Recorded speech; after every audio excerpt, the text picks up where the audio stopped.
कोणत्याही महिन्याच्या 8, 17 किंवा 26 तारखेस जन्मलेल्या व्यक्तींचा मुलांक 8 असतो. मुलांक 8 असलेल्यांना हा आठवडा नेहमीपेक्षा निम्न आहे. पैशांच्या बाबतीत हा आठवडा अनुकूल नाही. तुमच्या हाती पडणारे पैसे ह्या आठवड्यात आकस्मिकरित्या थकतील, त्यामुळे तुम्हाला मानसिक त्रास होईल. याचा परिणाम तुमच्या प्रकृतीवरही दिसून येईल. कार्यस्थळी वेळ फारशी अनुकूल नाही. तुमच्या स्वभावात चिडचिडापणा दिसून येईल. कुटुंबाच्या बाबतीत हा आठवडा सामान्य राहील. जोडीदारासोबत ह्या आठवड्यात वैचारिक मतभेद होऊ शकतात.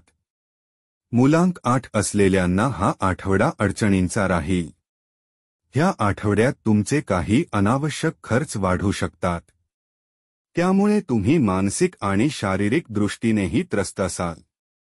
ह्या आठवड्यात प्रकृतीची पूर्ण काळजी घ्यावी, कारण पोटाशी संबंधित काही विकार होऊ शकतात. कुटुंबातील सदस्यांशी काही मतभेद होऊ शकतात, त्यामुळे तुम्हाला संयम ठेवावा लागेल. अन्यथा अनावश्यक त्रासाला तोंड द्यावे लागेल.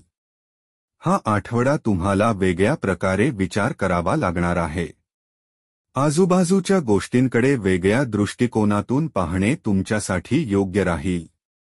चाकोरीपलीकडे जाऊन विचार केला आणि पाहिले तर तुम्हाला पुढे प्रगती करता येईल.